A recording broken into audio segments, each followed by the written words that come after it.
se caracterizan principalmente por algo que se llama hipersomnolencia. ¿Qué quiere decir esto? Los pacientes que padecen este trastorno tienen o tienden en la mayoría del día a tener estados de mucho sueño y cansancio.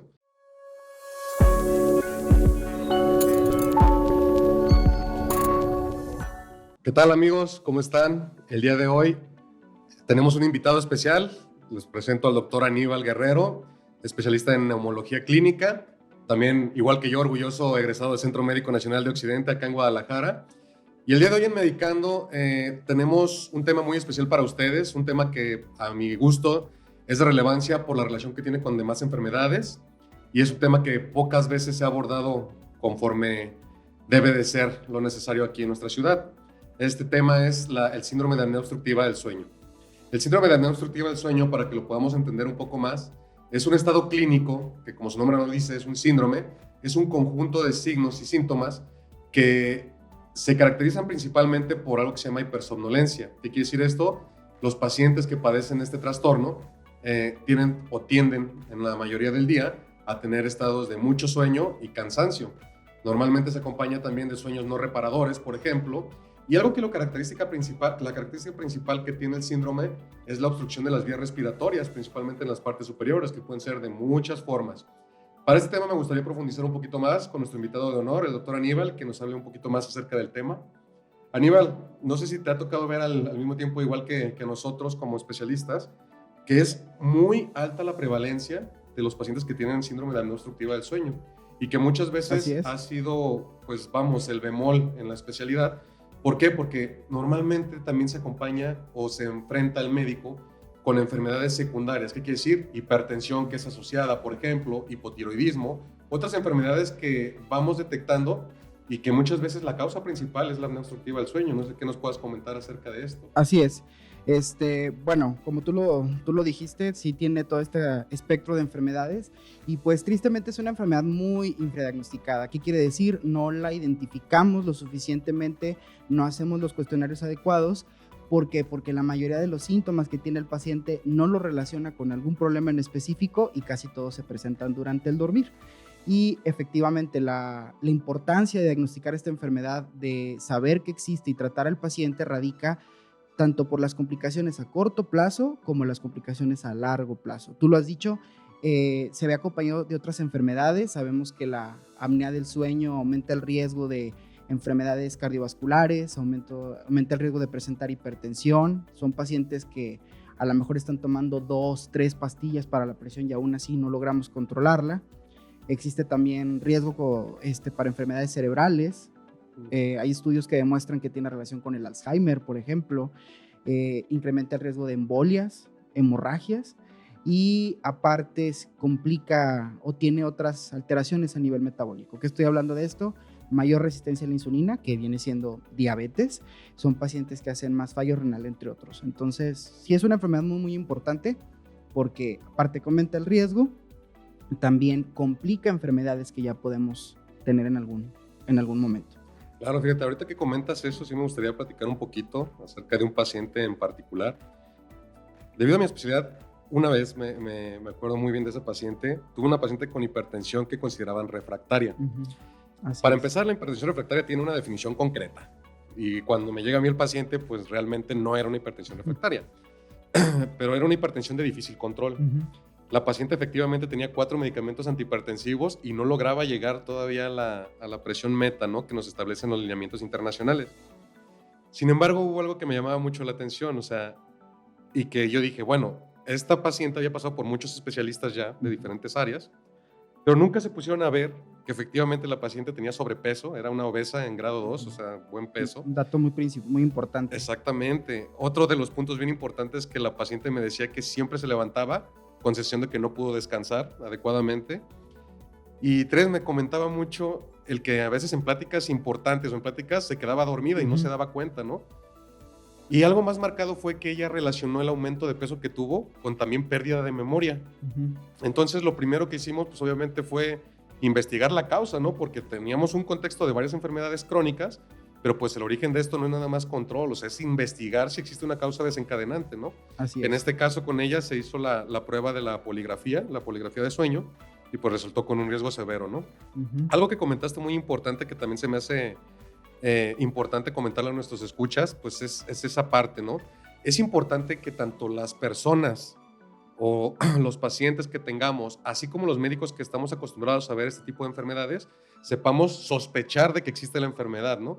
Hablabas ahorita de un cuestionario o ciertos métodos estandarizados que nosotros tenemos para generar una sospecha del diagnóstico. ¿Pudieras mencionarnos alguno, por ejemplo, que ustedes utilizan en la práctica diaria? Sí, mira, efectivamente, primero empezamos con la sospecha, ¿no? Primero tratar de identificar al paciente de cuál es el riesgo que tiene. Entonces, tomamos en cuenta cosas como cuántas enfermedades tiene, si tiene, como tú dices, a lo mejor una hipertensión de difícil control, la obesidad, ¿sí? Hasta el 80% de los pacientes con apnea del sueño tienen obesidad y a partir de eso hacemos una serie de cuestionamientos para tratar de catalogar al paciente. Entonces, como se relaciona mucho con lo que es la somnolencia, utilizamos una escala que se llama escala de Epworth, ¿sí? Esta consiste en hacer una serie de preguntas de situaciones que ocurren en la vida diaria y le preguntamos al paciente si se queda dormido o si cabecea. ¿Qué situaciones son estas? Si el paciente se queda dormido o cabecea al ver la televisión, ¿sí? Si le pasa cuando está sentado platicando con alguien. También le preguntamos si llega a estar en un lugar público muy concurrido y que aún así se quede dormido o que cabecee. Si se duerme después de comer, sin haber ingerido ninguna bebida alcohólica, claro. Y si inclusive se les pregunta si el paciente cuando maneja le llega a pasar. ¿Por qué? Porque son situaciones que a lo mejor pudieran ser un poquito monótonas y hacen que el paciente se favorezca el estar dormido, ¿no? Entonces esa sería uno de los cuestionamientos principales. Checamos otras cosas, el ronquido. El ronquido también se llega a presentar en muchos pacientes y preguntamos si tiene apneas, es decir, si el paciente deja de respirar. Y de hecho es un dato que muchas veces el paciente no se da cuenta, sino más bien es la persona con la que duerme, ya sea su esposo o su esposa, y es muy común que lleguen y me digan en la consulta, doctor, es que deja de respirar, tengo miedo que se me vaya a ahogar, hasta le tengo que dar un codazo para moverlo. Entonces, porque es una de las características principales del trastorno. Y la otra cosa que preguntamos son datos de hipertensión, porque es como la comorbilidad más asociada. Ya en base a eso, tomando en cuenta qué tantas preguntas nos contestó el paciente y viendo los factores que tiene, ya lo catalogamos en riesgo bajo de presentar la enfermedad, riesgo intermedio de presentar la enfermedad o riesgo alto. Claro. Ay, ahorita con lo que acabas de comentar, creo que me cayó la pedrada y se me hace que me voy a hacer el tamizaje, Aníbal, porque, híjole, no, es importante también determinar, como tú bien comentas, inclusive ha habido pacientes que sus propias parejas refieren, ¿no? Que dejan de Exacto. respirar hasta 1 o 2 minutos, Exacto. ¿no? Y el paciente a veces se pregunta, ¿y esto en qué repercute en mi salud, no? Repercute en muchas cosas, a lo que hemos estado viendo, inclusive puede bajar la cantidad de oxígeno nocturna, Así es. que eso es un dato de alta gravedad y que inclusive parte del tratamiento va enfocado, además de los controles de peso, que más tarde hablaremos con Aníbal, va enfocado principalmente a los cambios del estilo de vida, pero sobre todo a inclusive valorar si necesita un requerimiento de oxígeno nocturno. Algo que fíjate que he tenido por ahí la duda, que muchos pacientes que nos han comentado nos comparten, es que varias veces le tienen miedo al tratamiento porque ellos entienden la apnea obstructiva del sueño y lo primero que me dicen es, pues no creo que sea realmente tan repercutivo. Así y eso es. tiene que ver con lo que tú comentas, de que parte del día a día de ellos es que se acostumbran a estar cansados, a estar somnolientos y Es dicen, correcto. pues es porque estoy en falta de actividad física, ¿no? O me desvelé mucho, o Exactamente. tomé mucho, no estoy descansando lo suficiente, o ronco nada más cuando estoy muy cansado. Exactamente, entonces eso es algo muy importante. Lo segundo es la clasificación, como lo estábamos mencionando, que un especialista sepa realmente hacer la identificación del riesgo y obviamente ya con eso no es decir que tenemos la enfermedad, es que tenemos alto riesgo de que salga positiva nuestra prueba. El Así siguiente es. paso es el diagnóstico, creo yo. ¿Es correcto? ¿Cuáles formas de diagnóstico tú nos recomendarías hacer? Bueno, en base, ya cuando tenemos un paciente y ya lo catalogamos con sospecha, el mejor estudio para poder hacer el diagnóstico es un estudio que se llama polisomnografía. Sí, es un estudio que consiste en registrar cuál es la actividad que tiene el paciente durante el dormir, ¿sí? Pero hemos visto que pacientes que tienen un riesgo alto, que básicamente por todos los síntomas que tienen nos está gritando el diagnóstico, entonces hacemos un estudio simplificado que se llama poligrafía. ¿Cuál es la diferencia entre uno y el otro? La poligrafía es más sencillo. Se coloca un aparatito en el paciente, es un aparato realmente pequeño, no pasa más del tamaño de un celular, y se toman en cuenta varias variables y el aparato va registrando. Este se hace en casa, para comodidad para el paciente, para que trate de que sea la rutina lo más parecido a lo que hace en su día a día, y en la mañana siguiente el dispositivo se retira, se conecta a la computadora y nos va a pasar toda la información. Este estudio se hace, como te digo, en pacientes de riesgo alto o intermedio, pero puede haber a lo mejor un paciente que no sea el paciente típico, ¿sí? Puede ser a lo mejor un paciente delgado, puede ser un paciente que a lo mejor no tenga muchas enfermedades, pero se queja de somnolencia, o sea, que todo el día tiene sueño, está cansado. O a lo mejor puede ser un paciente que sí puede ser un paciente típico, pero ya vemos que tiene otro tipo de complicaciones. O a lo mejor un paciente que ya se infartó, un paciente que ya tiene una arritmia. Entonces, en ellos sí hay que hacer el estudio completo, que es el estudio de polisomnografía. Ese, si hay que mandar al paciente a un laboratorio de sueño, tiene que acudir a un centro a dormir y se van a conectar varios dispositivos. Vemos niveles de oxígeno, movimiento, un electrocardiograma, etcétera. Y ya con eso nos da una información más completa de lo que nos haría el primer estudio, el de poligrafía. Eso sería lo ideal para hacer en todos los pacientes. Claro, ahorita que comentas en ese tipo de pacientes que salen normalmente de los criterios que habitualmente vemos, por ejemplo, el paciente delgado, el paciente ese delgado que se queja de falta de sueño, por ejemplo, exceso de somnolencia en el día, falta de actividad, de energía para realizar sus actividades cotidianas.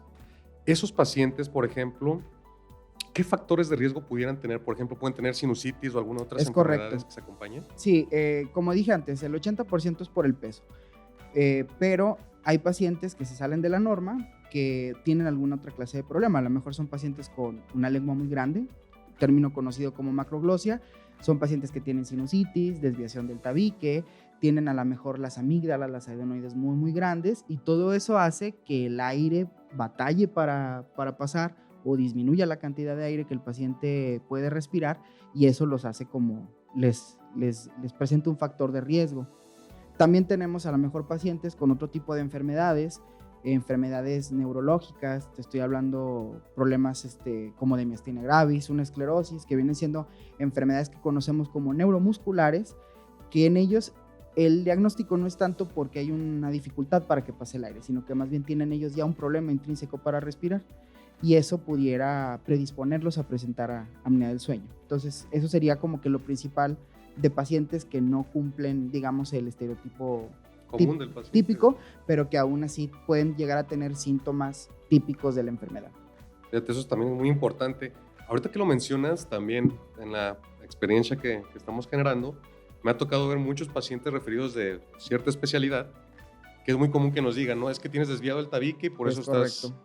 Y lo primero que hay que hacer es la cirugía. Sin embargo, nunca se cataloga o se estadifica adecuadamente real si es apnea obstructiva del sueño o no. Uh-huh. Y los pacientes piensan que al arreglar el tabique, pues ya se va a controlar todos estos procesos.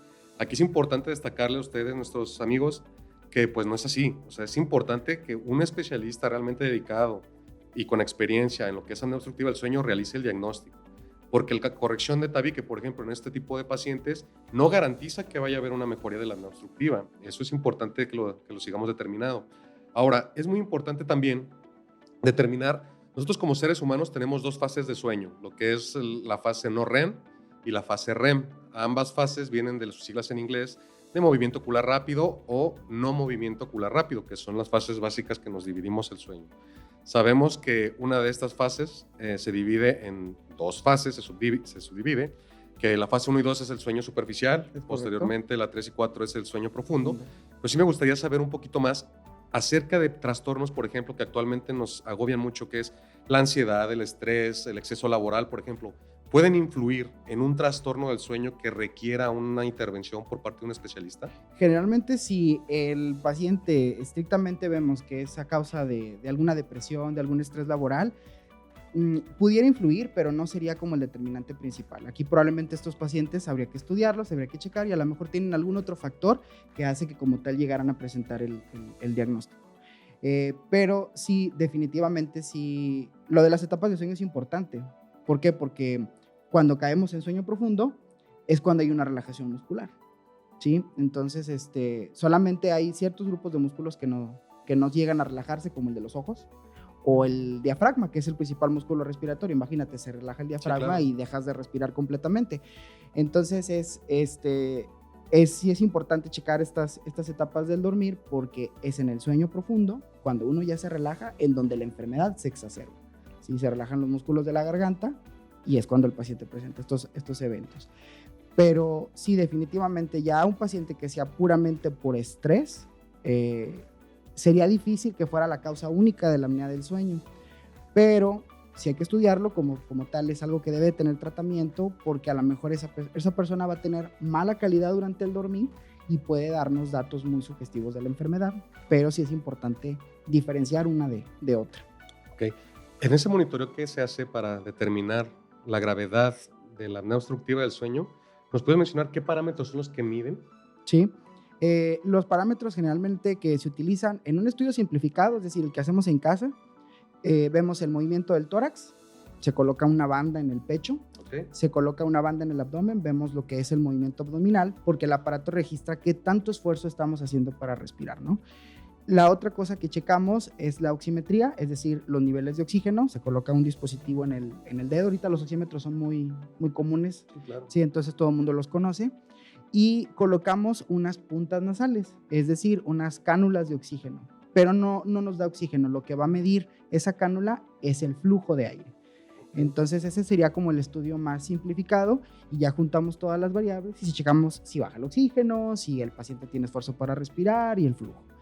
Ya un estudio más completo, una polisomnografía que se hace en un laboratorio, pues ya son más canales, ¿no? Cada una de las cosas que checa el aparato le decimos canal. Entonces estamos hablando que, aparte de los ya mencionados, se les hace un electrocardiograma, se les hace un electroencefalograma, hay sensores para los ojos para ver cómo los está moviendo, el movimiento de párpados, se coloca unos sensores en piernas, porque hay enfermedades que también pudieran interferir. La famosa pierna inquieta, ¿no? Sí, síndrome de piernas inquietas, que también se relaciona con mala calidad durante el dormir, y son más canales, ¿no? Los que está checando. Entonces, por eso es un estudio más completo, y por eso se tiene que hacer en un laboratorio, porque pues tenemos que estar, sí, claro, revisando, ¿no?